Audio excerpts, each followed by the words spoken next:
Today we're going to learn another 10 common idioms, phrases, and sentences that native English speakers use every single day. These expressions are super useful, and I promise by the end of this video, you'll understand exactly what these expressions mean and how to use them naturally in your own conversations. Here's how you can get the most out of this video. First, listen while reading the subtitles. This will help you catch every word and follow along more easily. Then, play the video again and try to repeat the sentences out loud, but this time without reading the subtitles. This will really help you improve your pronunciation, listening, and speaking skills. Don't just listen. Pause, reflect, and take notes. That way, you can remember and review them later. This is a great way to boost your listening, reading, and speaking, all at the same time. This lesson is a fun and simple way to improve your English step by step. Before we dive in, if you're finding this helpful, please hit the like button and subscribe. It helps a ton, and I really appreciate your support. All right, let's get started with our first expression. Number 1, haste makes waste. This is actually a proverb that's been around for hundreds of years, and it's still super common today. It means when you try to do something too quickly or rush through it, you'll probably make mistakes that cause problems later. Basically, going too fast can actually slow you down in the end because you'll have to fix your mistakes. Let me tell you a story about my friend Sarah. She was running late for work one morning and decided to quickly iron her favorite shirt. She was rushing so much that she accidentally burned a hole right in the front of the shirt. She had to change into something else, which made her even more late. Her mom looked at her and said, "Well, honey, haste makes waste." If Sarah had just taken an extra minute to be careful, she wouldn't have ruined her shirt. For example, you might say, "I know you want to finish your homework quickly, but haste makes waste. Take your time and do it right." Here's another one. He was rushing to paint the fence and spilled paint everywhere. You know what they say, haste makes waste. People often say, "I should have remembered that haste makes waste," when they realize their rushing caused more problems. Have you ever been in a situation where rushing made things worse? Let me know in the comments. Number 2, quit whining. This phrase is pretty direct, and it's something you'll hear when someone is complaining too much.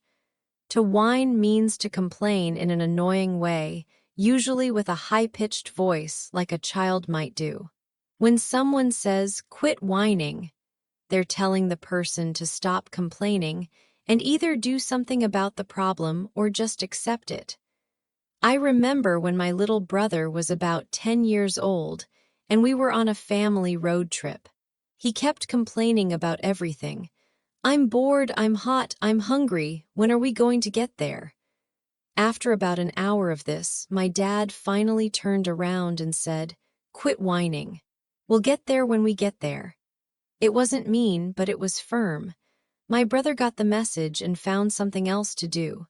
For example, if your friend keeps complaining about their job but won't look for a new one, you might say, "Either apply for new jobs or quit whining about it."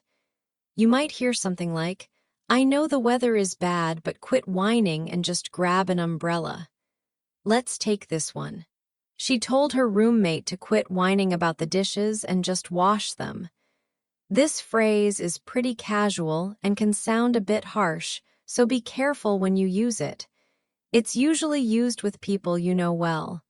Number 3, I can't go on. This sentence is used when someone feels like they can't continue doing something because it's too difficult, exhausting, or emotionally hard. It's a way of expressing that you've reached your limit and need to stop or take a break. My cousin Lisa used this expression during her marathon training. She was on a particularly long run, about 15 miles in, and she called me from the side of the road. She was breathing heavily and said, "I can't go on. My legs feel like jelly, and I'm completely exhausted." She ended up calling her husband to pick her up. Sometimes our bodies and minds just need rest, and there's nothing wrong with admitting that. You might hear something like, "I've been studying for 8 hours straight. I can't go on without a break."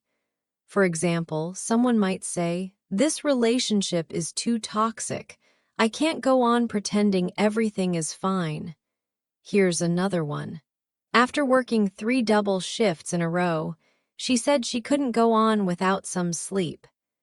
This expression can be used for both physical and emotional situations. It's a very human way to express that you've reached your breaking point. Number 4, something feels off.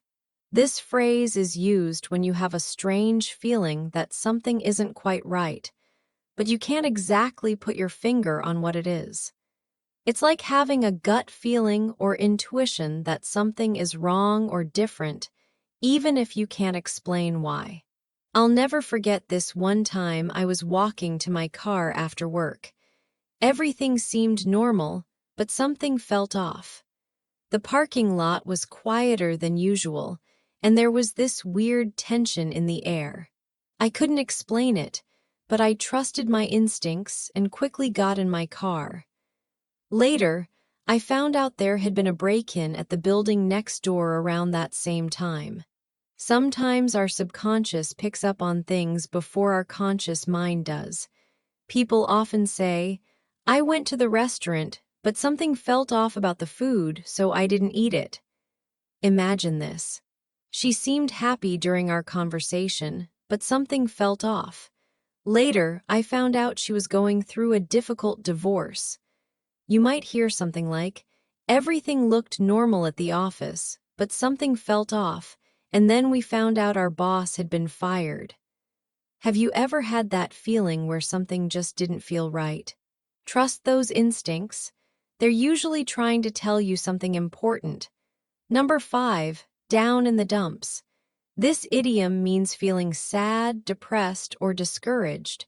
When someone is down in the dumps, they're going through a tough emotional time and feeling pretty low. It's a gentle way to describe someone who's feeling blue.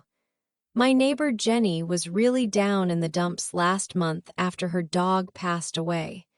She'd had Max for 12 years, and losing him was incredibly hard for her.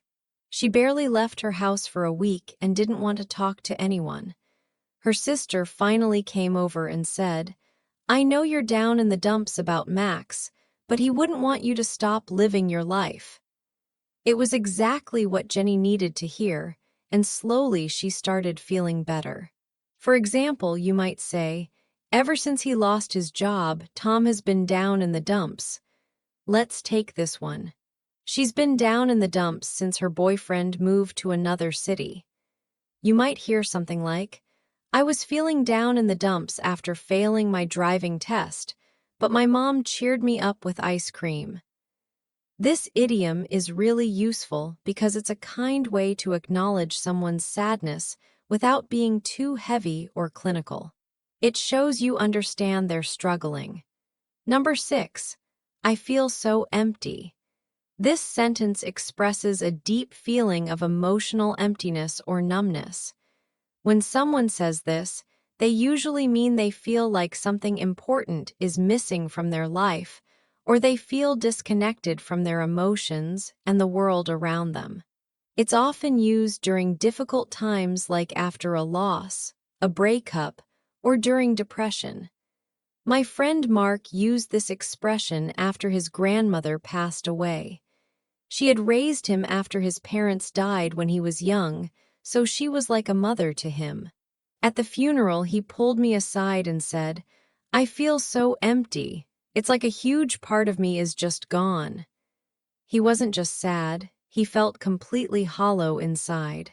It took him months of grief counseling and support from friends and family to start feeling whole again. You might hear something like, "After my kids moved out for college, I feel so empty. The house is too quiet." For example, someone going through a difficult breakup might say, "We were together for 5 years. Now I feel so empty without him." Here's another one. She quit her job to follow her dreams, but now she feels so empty because nothing is working out. This is a very vulnerable thing to say, so if someone shares this with you, they're really trusting you with their feelings. It's important to listen and be supportive. Number 7, my heart is broken. This metaphor is used to express deep emotional pain, usually related to love, loss, or disappointment. When someone says their heart is broken, they mean they're experiencing intense sadness that feels almost physical. You don't just use this for romantic breakups. It can be for any situation that causes deep emotional pain. I remember when my best friend in high school, Maria, found out she didn't get into her dream college. She had worked so hard for 4 years, kept her grades perfect, did tons of volunteer work, and wrote what she thought was an amazing application essay. When the rejection letter came, she called me crying and said, "My heart is broken. I don't know what I'm going to do now." She felt like her whole future had been shattered. Of course, she ended up at a different school and had an amazing experience, but in that moment, her disappointment was overwhelming. People often say, "My heart is broken after losing my father. I miss him so much." Imagine this. When her best friend moved across the country, she said her heart was broken because they'd been inseparable since childhood. You might hear something like, "His heart was broken when his business failed after 10 years of hard work." This expression really captures how emotional pain can feel physical. Have you ever felt heartbroken about something? It's one of those universal human experiences. Number 8, don't get your hopes up. This idiom is used to warn someone not to become too excited or optimistic about something because there's a good chance it might not happen. It's usually said with good intentions to protect someone from disappointment, but it can sometimes sound a bit pessimistic. My sister Emma was applying for this amazing job at a tech company that she really wanted. She had made it through 3 rounds of interviews and was feeling really confident.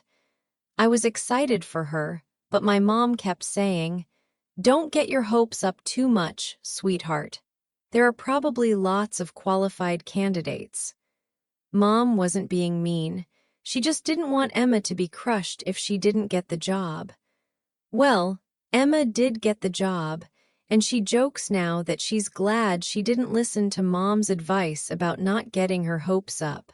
For example, your friend might say, "I know you really want to get into that university, but don't get your hopes up. The acceptance rate is only 5%. You might hear something like, "The weather report says it might be sunny tomorrow, but don't get your hopes up. It's been raining for a week." Let's take this one. "I applied for a scholarship, but I'm not getting my hopes up because hundreds of people probably applied." Do you think it's better to stay optimistic or protect yourself from disappointment? What do you think? Number 9, I'm not falling for that again. This phrase means you're not going to be tricked, fooled, or deceived by something that has fooled you before. When someone says this, they've learned from a past experience where they were taken advantage of, and now they're being more careful and skeptical. This reminds me of my roommate in college, Jessica. She was always very trusting and kind-hearted, maybe a little too trusting. There was this guy in our dorm who would always ask to borrow money for emergencies. He borrowed $20 from Jessica 3 different times, always promising to pay her back next week. Of course, he never paid her back. The fourth time he came asking for money, Jessica looked at him and said, "I'm not falling for that again. You still owe me $60. She had finally learned her lesson. You might hear something like, "He promised he'd change, but I'm not falling for that again." He's said the same thing 5 times. For example, someone might say, "The salesperson tried to convince me I needed extended warranty, but I'm not falling for that again. Last time it was a waste of money." People often say, "My ex keeps texting me wanting to get back together, but I'm not falling for that again." This phrase shows wisdom and growth. It means you've learned from your mistakes and you're not going to repeat them. Have you ever had to use this phrase? Number 10. Have we met before? This question is asked when you see someone who looks familiar, but you can't remember where or when you might have met them. It's a polite way to try to figure out if you actually know the person or if they just look like someone you know. It happens to all of us. Just last month, I was at the grocery store, and this woman kept staring at me in the cereal aisle. Finally, she walked over and said, "Excuse me, have we met before? You look so familiar." We talked for a few minutes, trying to figure it out. Turns out, we had both taken the same yoga class about 2 years ago, but we had never really talked much. It was one of those funny moments where you recognize someone but can't place them. You might hear something like, "Have we met before? I feel like I've seen you somewhere, maybe at the coffee shop on Main Street." For example, at a party, someone might approach you and say, "Have we met before? You went to Central High School, didn't you?" Let's take this one. "I'm sorry to bother you, but have we met before? I think we might work in the same building." This is such a common question because our brains are constantly trying to recognize faces and make connections. Sometimes we remember a face, but forget the context of where we met someone. Let's recap what we learned today. We covered 10 really useful expressions that native English speakers use all the time. We learned haste makes waste, which reminds us that rushing can cause mistakes. Quit whining tells someone to stop complaining. I can't go on expresses that you've reached your limit. Something feels off describes that gut feeling when something isn't right. Down in the dumps means feeling sad or discouraged. I feel so empty expresses deep emotional emptiness. My heart is broken shows intense emotional pain. Don't get your hopes up warns against too much optimism. I'm not falling for that again means you won't be fooled twice. And have we met before is how we ask if we know someone who looks familiar. These expressions will make your English sound much more natural and help you understand what native speakers are really saying. Practice using them in your daily conversations and don't be afraid to make mistakes. That's how we all learn. Which of these 10 expressions was your favorite today? Have you heard any of them before? Let me know in the comments below. I love hearing from you and learning about your English journey. If this video helped you, please give it a thumbs up and subscribe to the channel. Tomorrow we'll learn 10 more expressions that will take your English to the next level. I'm so proud of you for taking the time to improve your English skills. Keep practicing, stay curious, and remember that every small step counts. Take care and keep practicing your English. I'll see you tomorrow.